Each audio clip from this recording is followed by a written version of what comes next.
Здравейте, намасте! Казвам се Олга Георгиева Карамфилова-Белева и днес ще ви представя йога за деца, възрастова група от 5 до 8 години. Здравейте, скъпи деца! Намасте! Днес ще ви заведа на едно йога приключение в Джурасик парк. Обичате ли динозаври? Да, сигурна бях. Всички дечица обичат динозаври. На вашата възраст просто ги обожават. Ще отидем заедно в Джурасик парк, където динозаврите се разхождат на свобода и трябва да бъдем много внимателни, защото не се знае какво точно ще срещнем там. Запознати сме с някои видове, но не се знае какви ще са. Дали ще са миролюбиви, дали ще са хищници. Не знаеме. Това предстои да разберем. Нека за начало да се подготвим, като седнем изправени с едно изправено хубаво гръбче. Крачетата са последния начин. Свити в коленцата. Едното краче поставяме близо до нашето тяло, другото поставяме пред или върху него. Изправяме гръбчетата, за да се подготвим психически за нашето динозавърско приключение. Най-напред ще направим едно огнедишащ дракон. Едно дишане, което ще приличаме на истински динозаври, които издават страховити звуци и някои от тях дори издишват огън. Нека да го направим заедно. Изглежда последния начин. Поставяме ръчички върху коленете, изправяме гръбчетата, поемаме си въздух, пълен бял дроб с въздух. През нослетата поемаме въздух и издишвайки правиме. Изплезваме езичето до края и поглеждаме нагоре в тавана. Айде да пробваме пак заедно. Кой ще направи най-страшния огнедишащ дракон? Поемаме въздух.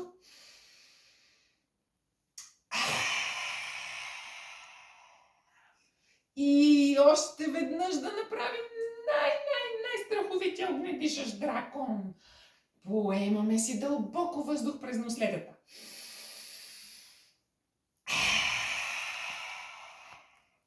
Супер! Вече сме освежени, енергизирани и сме готови за приключения в Джурасик парк.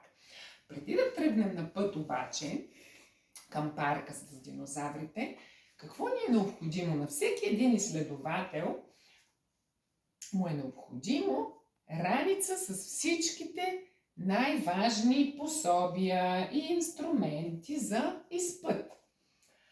Нека да си вземеме на първо място, разбира се, обръщаме се настрани, изправяме крачетата напред и взимаме, протягаме се назад, да достигнем до нашия бинокъл, разбира се.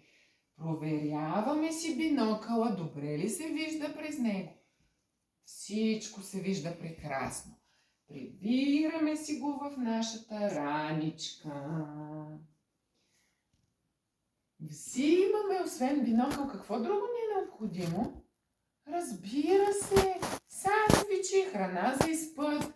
Обръщаме се на другата страна, усукваме се, протягаме се и си взимаме нашите сандвичи. Прибираме си ги тях в нашата раница за изпът.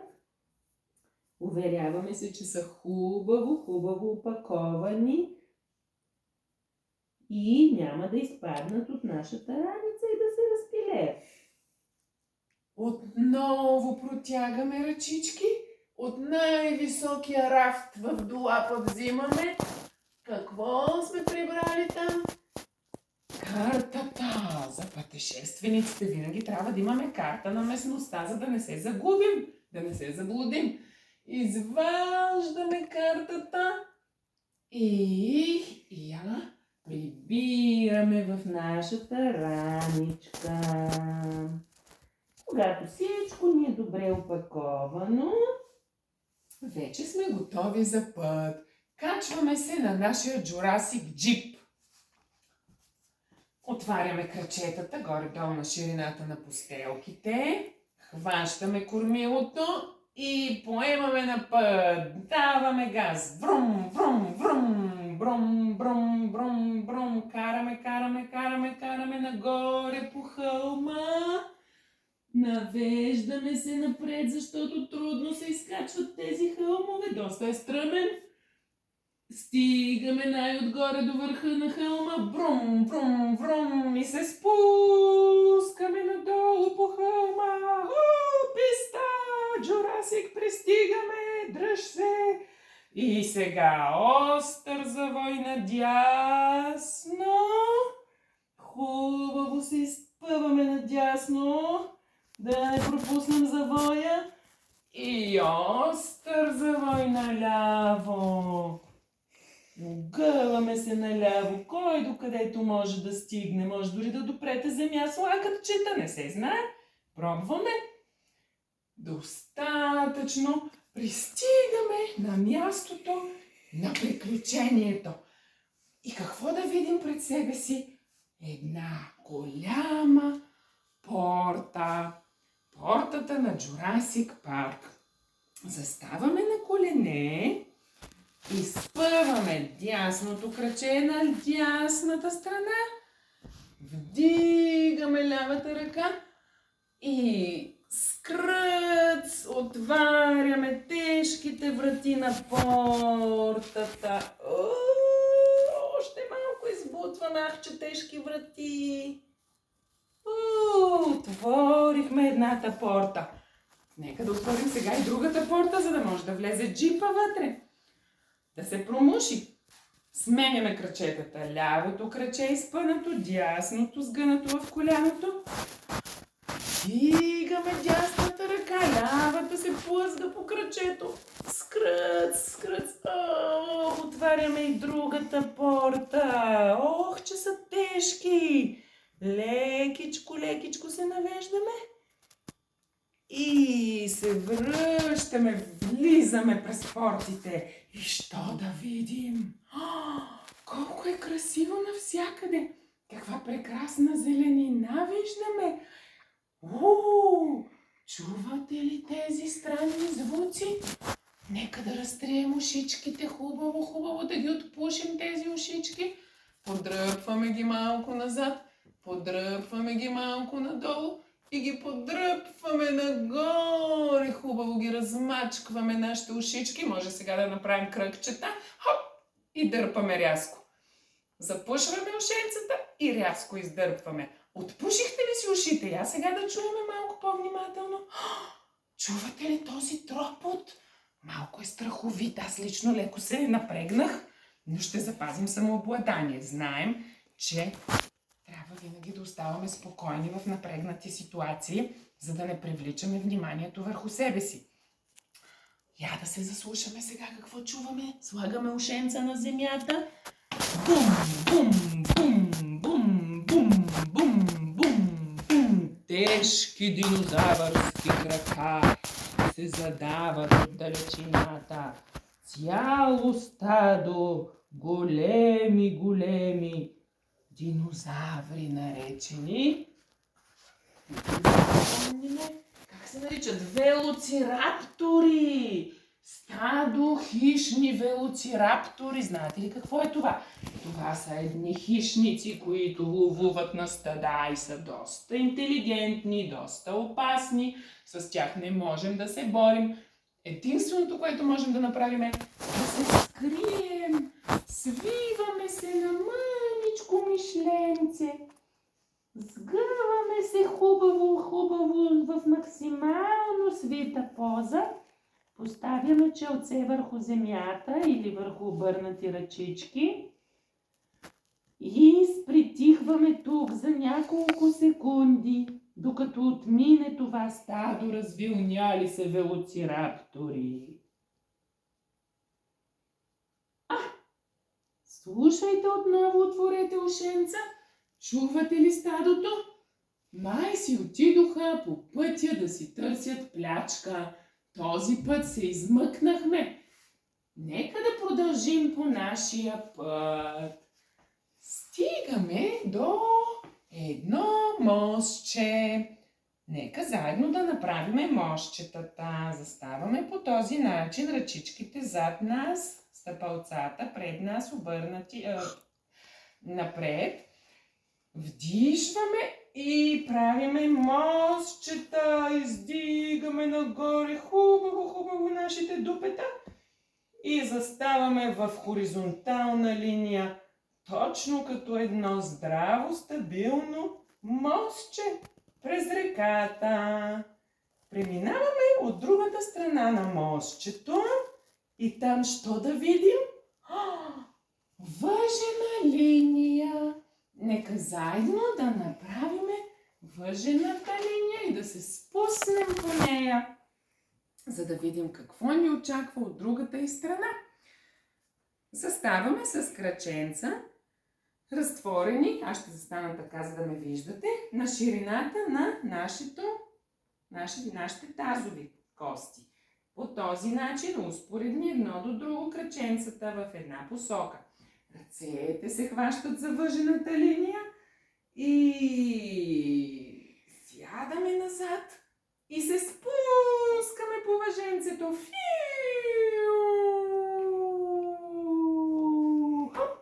Пристигаме до една огромна зелена поляна, обиколена с високи дървета. И какво да видим на поляната? Едно стадо диплодоци. Това е вид динозавър, диплодок, който е миролюбив, слава Богу. Този път нямаме проблеми с хищници. Те се хранят с листата на дърветата. Нека да направим заедно позата на дървото. Заставаме, едното краче повдигаме и го поставяме. Няколко варианта. Или върху глезенчето, или под коляното, или над коляното. Всеки си намира неговия вариант. Много важно е за тази поза да си фиксираме, да си погледнем една точка в пространството, която да е неподвижна и да държим вниманието си само върху тази точка. И сега може лекичко да повдигнем клоните на дървото нагоре и надолу. И нека да направим и следващото дърво. Още веднъж с другото краченце. Сега заставаме на дясното, взимаме си лявото краченце и отново го поставяме или върху глезенче, под коляно, или над коляното. Заставаме като едно стабилно дърво. Лекичко може да се полюшка от вятъра, това няма проблем. Но ако падне, може отново да се изправи. Никога не се притесняваме, деца. Ако загубим равновесие, просто се връщаме в нашата поза. Всички грешим. И надолу клоните. Какво се случва с нашите динозаври диплодоки? Я да направим един диплодок. Отваряме най-голямата крачка, която можем, защото те са едри и големи животни, макар и тревопасни. И протягаме шията. Имат много дълги шии, гъвкави, за да могат да достигат до върховете на дърветата и да хапват най-сочните и вкусни листенца. И се изтягаме нагоре, хубаво, като едно гладно динозавърче.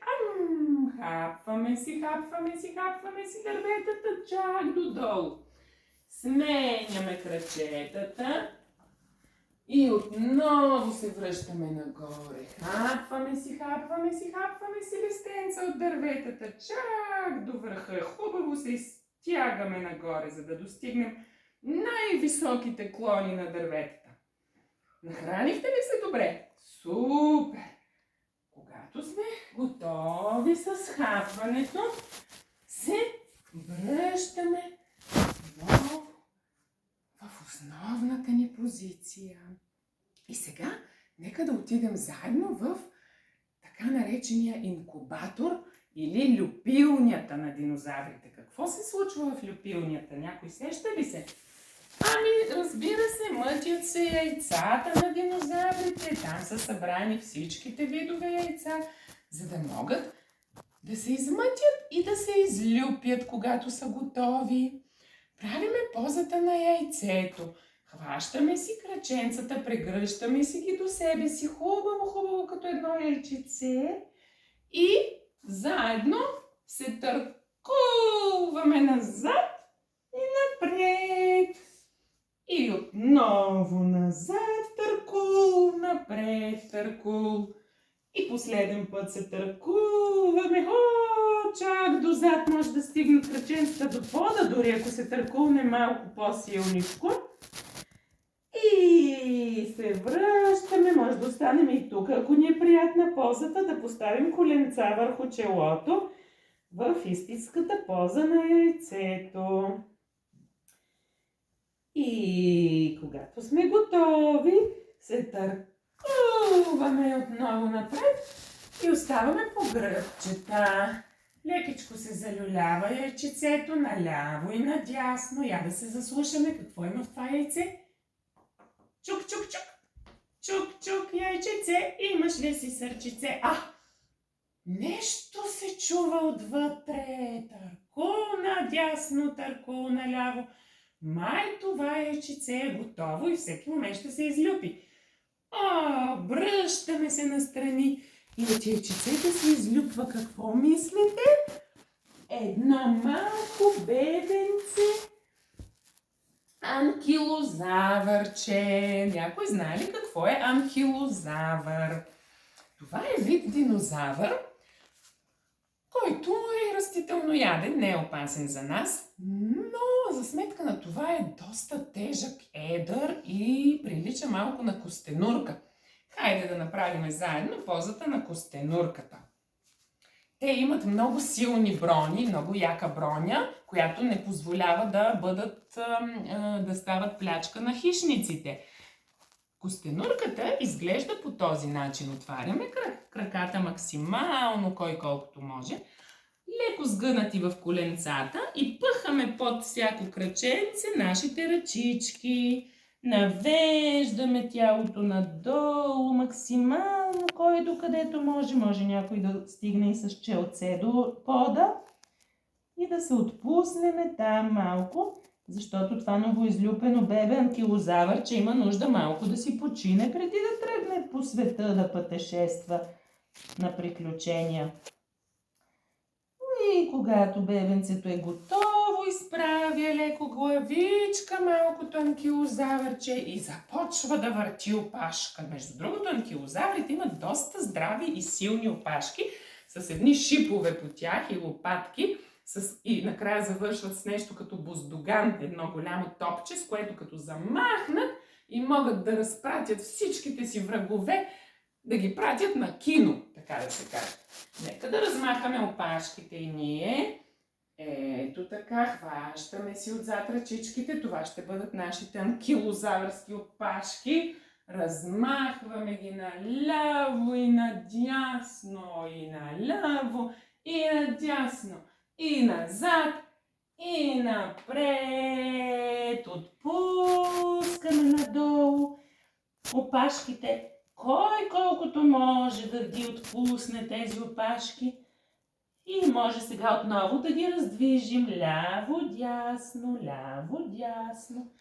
Не искаме да сме на пътя на тези древни анкилозаври, защото могат да ни отнесат с тези опашки. Продължаваме нашия път. Стигаме до брега на една река. Този път обаче няма мостчет. Какво да направим? Трябва да си направим сами сал, по който да минем и с който да пресечем реката. За тази цел, слава Богу, имаме всякакви неща в раницата. Вадим си от раницата нашата брадва, хващаме я здраво с две ръце, разтваряме краката, хубаво, стабилен разкрач, за да имаме хубава стабилна основа. Хващаме брадвата, навеждаме се да се засилим, вдишваме нагоре и рязко отсичаме дърветата. Обаче ще ни трябват още няколко дървета, няма да стигне само едно.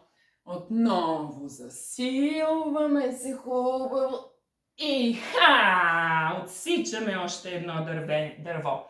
Айде още едно. Вдишваме, засилваме се, събираме сили и с всички сили посичаме още едно дърво. Дали ще ни стигнат тези дървета? Я да видиме. Правиме си сал. Сядаме на нашия сал и започваме да гребем. Изпъваме крачетата, хващаме първо дясното гребло и започваме да гребем и да гребем и да пеем. Roll, roll, roll your boat gently down the stream. И да гребем. Какво звъни? Звъни ни локи-токито. Няма да го извадим от турбата и да му отговорим. Кой ли ни търси? Ало, здравейте! Тревога в Джурасик парк! Има избягали тиранозаври от клетките! О, Господи, трябва да се спасяваме! Спешна ситуация! Благодаря ви за информацията! Тръгваме си! Трябва да се евакуираме по най-бързия начин! Хващаме и лявото гребло и започваме да гребем много по-бързо. Roll, roll, roll your boat gently down the stream. Merrily, merrily, merrily, merrily, life is but a dream. Оставяме греблото и бързо с засилка отиваме къде? Към нашият изход. Обаче преди това виждаме да се задава в далечината. Кой мислите? Тиранозавър Рекс. Какво е тиранозавър Рекс? Някой може ли да ми каже? Това е най-страховития хищник от Джурасик парк. Най-страшният от всички от периода на динозаврите. Как изглежда той? С огромни здрави крака, силно мощно тяло, огромни челюсти с зъби и свиреп поглед. И едни много малки ръчички. И как ходи тиранозавър Рекс? Бум! Бум! Бум! Бум! Може сега да си хванеме глезенчетата и да пробваме да ходим още по-тежко, като още по-голям и страшен Тирекс. Бум! Бум! Бум! Бум! Бум! Какво ще правим сега? Как ще се измъкнем от този хищник? А това е много свиреп хищник, казвам ви. Той няма нищо общо с досегашните кротички, мушички, които срещнахме разни там анксилораксчета. Трябва да се скриеме в най-дълбоката заешка дупка. Скриваме си главата надолу, хващаме си петичките, за да станем съвсем мънички и невидими.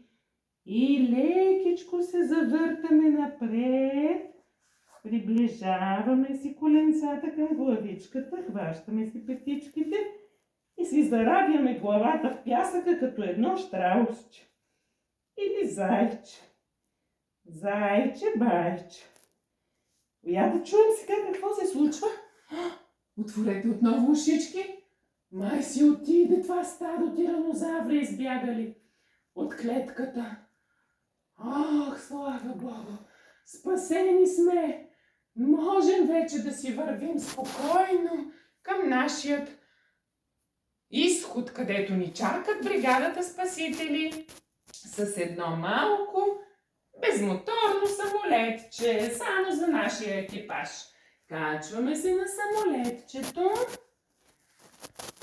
и какво правим? Започваме да летим, лягаме по коремче, отваряме настрани крилата и фю! Лети, лети, самолетче, далече ни отнеси. И какво да видим от самолетчето? Пред нас повдигаме се през прозорчето, за да видим цяло стадо птеродактили. Знаете ли какво са птеродактилите? Това са най-древните предшественици на днешните птици, така наречените летящи динозаври. Я да направим няколко птеродактилчета. Отваряме крилете, повдигаме крачетата и започваме да летим във въздуха и да казваме уа, уа, уа! Да издаваме малко странни звуци, като птеродактилчета. Лягаме си в нашето самолетче и правим нашата финална позиция. Уморено детенце, тъй като имахме дълъг ден, дълго приключение, трябва да направим нашата финална релаксация. Отпускаме се напълно надолу. Отпускаме се напълно надолу. През това време аз ще пусна една приятна, релаксираща музика. Лягаме по гръбчета, отваряме крачетата и ръчичките далече от тялото. Главичката отпусната, гръбчето, коленца, стъпалца. Цялото ни тяло е тежко, топло и напълно отпуснато. Оставаме тук за 1 или 2 минутки с благодарност за прекрасното приключение, което преживяхме заедно днес в Jurassic Park. Оставям ви тук, мили деца. Казвам ви намасте. Благодаря ви за тази практика и за това приключение заедно. И до нови срещи!